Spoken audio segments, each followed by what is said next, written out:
মেনে নিতে পারি, সত্যি সত্যি ইসলামকে আপনি দেখতে পাবেন এবার কোরআন দিয়ে দেশ চলছে। কোন মহিলা আমার সামনে আসতে পারবে না, আমার সামনে পুরুষ মানুষ আসুক। এখন যদি মানে মেয়েদের ছোট করলেন, আপনি কি আল্লাহ রাসূলের চাইতে মেয়েদেরকে বেশি ভালোবাসেন? বিশ্ব নবী জানিয়েছেন পৃথিবীতে আমার কাছে তিনটা জিনিস খুব বেশি ভালো লাগে, একটা নামাজ, একটা সুগন্ধি, আর একটা মেয়ে মানুষ। এই মেয়ে লোক বলতে গিয়ে তিনি ইমরাতি দিয়েছেন, আমার স্ত্রী। আমার স্ত্রী আমার কাছে ভালো লাগে। আমাদের কাছেও নামাজ অনেকের ভালো লাগে, অনেকের লাগে না। অনেকের কাছে সুগন্ধি ভালো লাগে, অনেকের কাছে আবার দুর্গন্ধ ভালো লাগে। ওই যে বিড়ি খায়, এটাকে সুগন্ধ। অনেকের কাছে স্ত্রী ভালো লাগে, নিজেরটা বাদ দিয়ে অন্যেরটা। না এই এলাকায় সব নেই। আচ্ছা, মানে এই যে পরকীয়া প্রেম করে কারা? পরকীয়া প্রেম যারা করে এরা কি নিজের বর সাথে না অন্যের বর সাথে? আমার ভাইরা, এই জন্য আল্লাহ রাসূলের চাইতে বেশি মর্যাদা আপনি জীবনেও দিতে পারবেন না মহিলাদেরকে। আন্দাজে যা বলছেন ওটা আপনার নিজের স্বার্থে, দলীয় স্বার্থে। যে কথা বলছিলাম, এই যে এই মহিলাটা খ্রিস্টান সবচাইতে বেশি পৃথিবীতে, তারপরেও তিনি যখন বলেন আমি দেখলাম যে আমার নিজের ভুলই ধরা পড়ে যাচ্ছে একটা একটা করে, এই সেই আয়াতটাই বলছিলাম, সূরা নিসার 34 নম্বর আয়াত, আর রিজালু কাওয়ামুনা আলান নিসা। আমি পুরুষদেরকে বানিয়েছি অভিভাবক আর মেয়েদেরকে বানিয়েছি তাদের আজ্ঞাবহ। কিন্তু আজ আমাদের দেশে অনেকে সিস্টেম পুরা উল্টিয়ে ফেলেছে। মেয়ে লোক এখন রাজমিস্ত্রি আর আমরা যোগাইলে। স্বামী এখন অধিকাংশ পরিবারে আর স্বামী নেই, মানে হুকুমের দাস হয়ে গেছে। সব পরিবারে না, বহু পরিবারে আমি দেখেছি স্বামী আন্দাজে নামে আছে শুধু, অথচ স্বামীর যে মর্যাদা এ পৃথিবীতে নবীজি জানিয়েছেন। আল্লাহ বাদে যদি সেজদা দেওয়া জায়েজ থাকতো, মেয়েদের কানের কাছে মুখ নিয়ে বলতাম যে স্বামীর পায়ে সেজদা দাও। এত মর্যাদা আল্লাহর পরে আল্লাহ যাকে দিলেন, সেই স্বামীকে আজ অনেকেই আছে গোলামের মতো ব্যবহার করে। গোলাম মার্কা স্বামী আছেন কারা? হাত তোলেন তো। এলাকা তো অনেক ভালো, আলহামদুলিল্লাহ।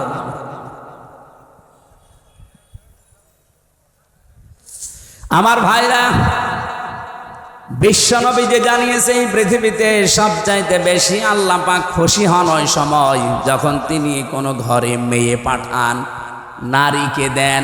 কন্যা সন্তান যখন কোনো ঘরে পাঠান তখন তিনি বেশি আনন্দ পান, খুশি হন। আমি যে কথা বলতে চাই আয়াত দিয়ে, বিশ্ব নবীকে আল্লাহ যদি সিবিয়ান না দিয়ে, রেজাল না দিয়ে সিবিয়ান দিতেন, আমরা তো আর কোরআন নিয়ে পড়ে থাকি না। যারা ভুল ধরার চেষ্টায় আছে অহরহ, তারা এই আয়াতে ভুল বের করতো যে মোহাম্মদ নাকি ছোট শিশুদের পিতা না। তাহলে এই যে তাহের, আবুল কাসেম, ইব্রাহিম, এগুলো কি? এরাও তো ছোটবেলায় মরে গেছে। আল্লাহ এমন শব্দ চয়ন করেছেন এই জায়গায়, সিবিয়ান দেননি, দিয়েছেন রেজাল। অথচ সে জন্মের পর থেকে অনেকে আয়াত আমরা মিলাদে পড়েছি, এখানে যে তথ্য আছে অনেকে আমরা জানি না। বলি কত সেনসিটিভ জায়গা কোরআনের প্রতিটি আয়াত। আমার আল্লাহ রেজাল ব্যবহার করে মানুষের মুখের ওপরে কাদা দিয়ে দিয়েছেন যে না, মুখ খুলতে পারবি না। কোরআনের ব্যাপারে ভুল ধরা দূরের কথা, যালিকাল কিতাবু লা রাইবা ফীহি, এখানে ভুল তো দূরের কথা, সন্দেহের লেশ পর্যন্ত নেই। বলেন সুবহানাল্লাহ। আল্লাহ তাহলে রেজাল দিয়েছেন সিবিয়ান না দিয়ে। তিনি প্রাপ্তবয়স্ক কোনো পুরুষের পিতা ছিলেন না দুনিয়ায়। পিতা ছিলেন শিশুদের, ছোট বয়সে তার ছেলেগুলো সব বিদায় নেয়। যতগুলো সন্তান তার দুনিয়ায় বেঁচে ছিল, মুরব্বী পর্যন্ত হয়ে গেছে অনেকে, সেগুলো সব মেয়ে। জাইনাব, রোকাইয়া, উম্মে কুলসুম, ফাতিমাতুজ জহরা রাদিয়াল্লাহু তাআলা আনহা, এগুলো সব পুরুষ না মহিলা? বলেন বলেন। এবার আমি একটা হাদিস এখানে শোনাতে চাই। নবীজি বলেন, হে পৃথিবীর মানুষেরা, যার মেয়ে আছে মেয়ের বাবাকে গালি দিবা না। আল্লাহ নবী কিন্তু কোনো দিন এ কথা বলেন না যে ছেলের বাবাকে গালি দিবা না। আমি আপনাকে ছেলের বাবাকে গালি দিতে বলছি না, কিন্তু আজ স্পেশাল ভাবে মেয়ের বাবাকে গালি দিবা না এ কথা আল্লাহর নবী বললেন, কারণ আমি মোহাম্মদ নিজে মেয়েদের বাবা। মেয়ে যাদের আছে আপনি গ্যারান্টি নিতে পারেন, শুধু 3টা কাজ যদি করতে পারেন ওর পেছনে আল্লাহ পাক আপনাকে এই ওসিলায় একটা জান্নাত দেবে। 1 নম্বরে তার একটা সুন্দর অর্থবোধক নাম রাখা লাগবে। এমন নাম রেখে দিয়েছে ও নাম শুনলে কুকুর পর্যন্ত হাসে। আধুনিক এমন এমন নাম এখন বের হচ্ছে। এই জন্য আপনি ইসলামী এবং অর্থবোধক নাম রাখবেন মেয়েদের। 2 নম্বরে শুধু নাম রাখাই শেষ না, এর পেছনে আপনি খরচ করবেন আপনার সাধ্য মতো দিন শেখাতে। আপনার মেয়ে হাফেজা হবে, আপনার মেয়ে ইঞ্জিনিয়ার হবে, ডাক্তার হবে, কোনো অসুবিধা নেই, কিন্তু তাকে প্রথমেই কোরআনে কারিমের জ্ঞানটা এমনভাবে দেন ও বড় হয়ে যেন দুর্নীতি না করে।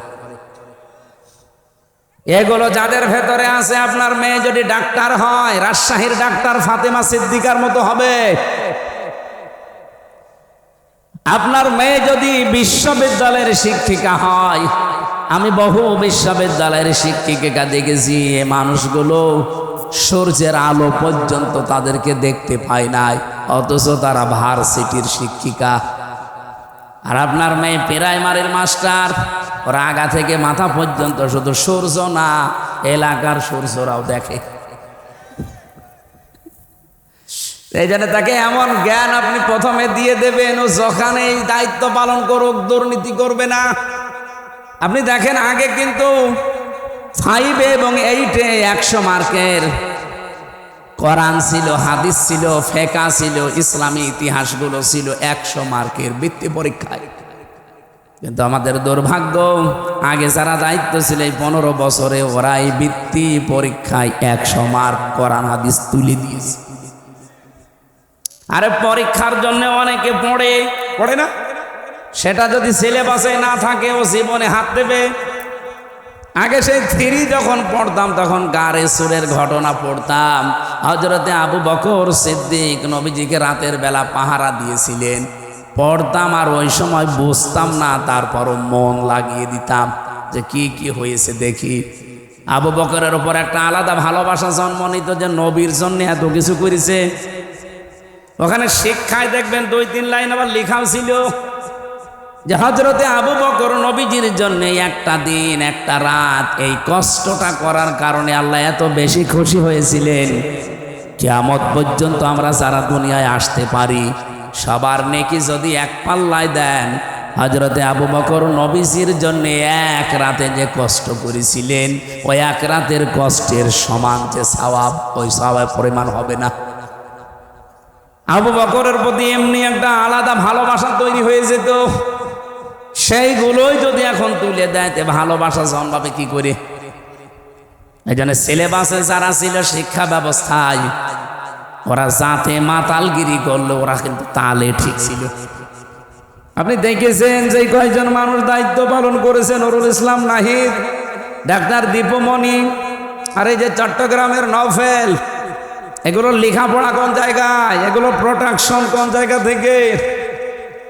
সর্বশেষ যে লোকটা দায়িত্বে ছিল এই মহিউদ্দিনের ছেলে নওফেল, চট্টগ্রামের শিক্ষা মন্ত্রণালয় ছিল, ওর পড়া ভারতের রামকৃষ্ণ। যারা রামকৃষ্ণ থেকে পড়ে এসে আমাদের মুসলমানের 92% মুসলমানের দেশের শিক্ষা ব্যবস্থায় শিক্ষামন্ত্রী হবে, অত কোরআন হাদিস পড়াবে। এই জন্য 100 মার্কের ছিল, আবার তুলে দিয়েছে, দরকার নেই। আমরা চাই আবার এই দেশে সকালবেলা ফজরের পরে কোরআনের আওয়াজ বিভিন্ন ঘর থেকে আসতে থাকবে। এটা চান না? খালি আসলে আজকে আসার পরে প্রায় 4-5 জন বাচ্চা এসে বলছে মাথায় হাত দেন, দোয়া করেন। কি দোয়া করব? বাচ্চাগুলো খারাপ হয় ওই সময় যখন মায়ের পেট থেকে দুনিয়াতে আসে, কারণ এই 10 মাস 10 দিন মায়ের পেটে থাকাকালীন ও অনেক কিছু ওখান থেকে নিয়ে আসে। বিজ্ঞান এখন প্রমাণ করছে 6 মাস যখন মায়ের পেটে মানুষের হয়ে যায় তখনও দুনিয়ার কথাবার্তা শুনতে পায়। এখন 6 মাস আপনার স্ত্রীর পেটে সন্তান বয়স হয়ে গেছে, আপনার স্ত্রী বসে বসে এমন সিরিয়াল দেখতেছে যার ভেতরে শুধু আল্লাহ রসুলের কথা। ওইটা দেখে আর ওর ভেতর থেকে তো সব শুনতেছে, ওইটা প্র্যাকটিস করে, আসার পরে ঠিক ওইটাই আচরণ করে। বলেন, দোয়া চায় আমার কাছে, হুজুর দোয়া করেন আব্দুল কাদের জেলানির মতো ছেলে চাই। আব্দুল কাদের জেলানি এমনি হবে? সম্মানিত মা বোন যারা এসেছেন, শুধু ওয়াজ শুনতে আসা না, এখন থেকেই পরিবর্তনের নিয়ত করে বাড়ি যাবেন।